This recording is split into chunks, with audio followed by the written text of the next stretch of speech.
Hi everyone, welcome back to the channel. In today's video we're going to talk about two simple drills that you can implement within your practice to stop you overswing and also stopping your body stalling out on the downswing, the ground before the golf ball.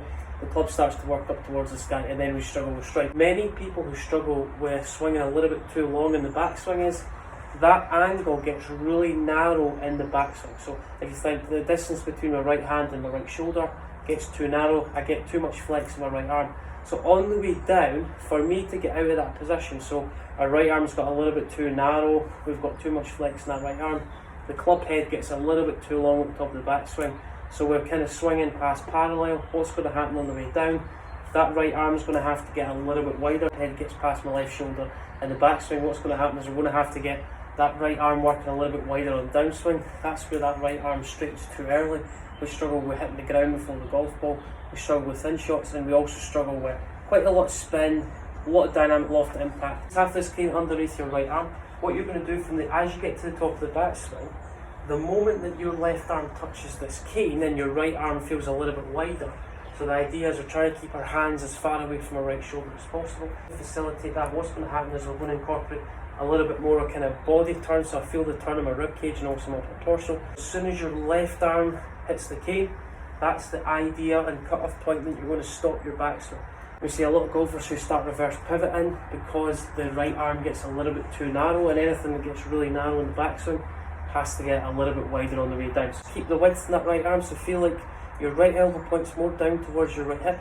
If I get really narrow, the tendency is that right elbow is going to point behind the right side of my rib cage. I get a little bit too much internal rotation on the right shoulder, then we start a little bit too steep on the downswing, and then that's where we get a little bit outside. Feel like your right elbow stays closer to your right hip, and feel like as you get to the top of the backswing, there's almost kind of like a push away with your left arm, so feel like your left arm creates a little bit more width on the way back. As you get to the top of the backswing, we feel like we're pushing the club head away, and as we get to kind of left arm parallel, that's when you should feel the left arm touch the cane. As soon as your left arm touches the cane in the backswing, that's the cut-off point to stop your backswing.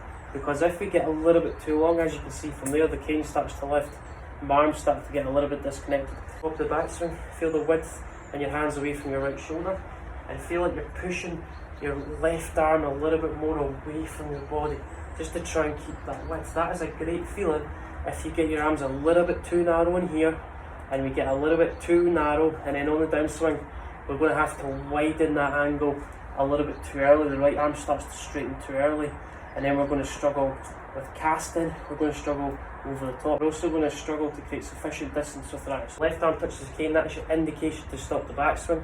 What I'm trying to do from here is I'm trying to feel like my left arm stays as far away from my body as possible, incorporating a slight body turn, and I'm trying to feel like my right hand stays a little bit wider away from my right shoulder. Don't suck that right arm in where you get the hands too close to the right shoulder. So just keep the width. Try and keep your hands as far away from your body as possible. If you struggle to get really narrow, what happens on the way down is we get really steep. We struggle with strike. If you're somebody that struggles with kind of their weight falling back the way, as you can see where that cane's pointed now, if I stall my body from turning, my chest quite square towards the target, and the top end of this cane is actually pointing towards the golf ball. We can create a lot of kind of impact issues there, club hit the ground before the ball, a lot of thins, a lot of flats. Loose grip down the club, nice easy drill. Get to the top of the backswing, as soon as your left arm touches his cane, that's when you need to stop, put the brakes on. So as we start the downswing, you should feel the cane still on your left arm for the duration of the backswing. And as I start down, people who swing over the top, the tendency is this cane is going to start to move out a little bit early. As you can see, I lose the pressure between my left arm and the cane. So as you get to the top of the backswing, another really good drill you can use, as I start down, you're trying to feel like your left arm stays on that cane for as long as possible. Stay a little bit more closed in this position towards the target. It's also going to create a little bit more of a kind of right side bend feeling where my right shoulder's moving down towards my right hip.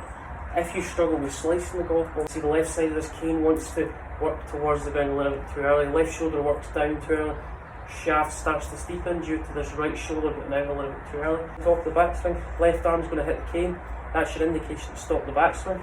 As I come down on the downswing, don't stall your body out where this cane is going to face the target. Try and get the tip of the cane to face the target on the way through.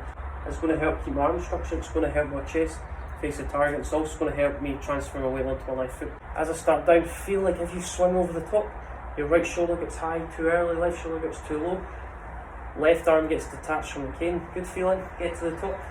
As you start down, feel like your left arm stays on the cane, so it's almost the feeling that the cane's working down your left arm on the way down, as opposed to getting steep. Cane drops off early, it's from your left arm in the cane. As I start the downswing, the feeling is that the club head's working back the way and my left arm stays a little bit more connected to this cane. Take it to the top. If you swing a little bit too steep, shaft's going to move out, right shoulder moves out too early. Really good feeling, get to the top. Left arm in connection with the cane, your hands away from your shoulder. As I start down, feel like the left arm stays in connection with the cane all the way down. It's almost the feeling, okay, my hips are going to open up first, that's going to create the space and a pathway for the shoulders to come into the equation. But we need to keep our shoulders a little bit more close to the target on the way down. Kind of right hip, what's going to happen from there is the left arm's going to come off the cane. But get to the top, feeling the cane in connection with your left arm. As you start down, feeling the cane stays in connection with your left arm. Feeling like your right shoulder moves a little bit more down, as opposed to if you get steep, that right shoulder moves out too soon. As we start down, cane still in connection with your left arm. I feel like my shoulders are a little bit more close towards the target in this direction. I feel like my right shoulder moves down a little bit more. Hips are going to open up, then what's going to happen from there is my right shoulder is going to feel like it works a little bit more down, as opposed to getting a little bit too steep. Right shoulder moves out too early, stays in connection with the cane. Right shoulder has to feel like it moves a little bit more down. And it's also going to keep you out tilt coming through impacts. It's almost feeling right shoulder works a little bit more down towards right hip, just after the hips have started to open up.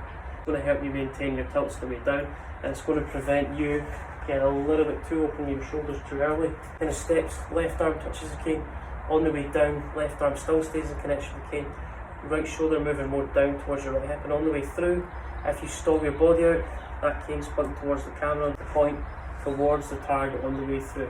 That's going to help open up my shoulders, and it's also going to keep everything a little bit more connected. So you're trying to point the tip of this cane towards the target, keeping your arms in a better position. Here,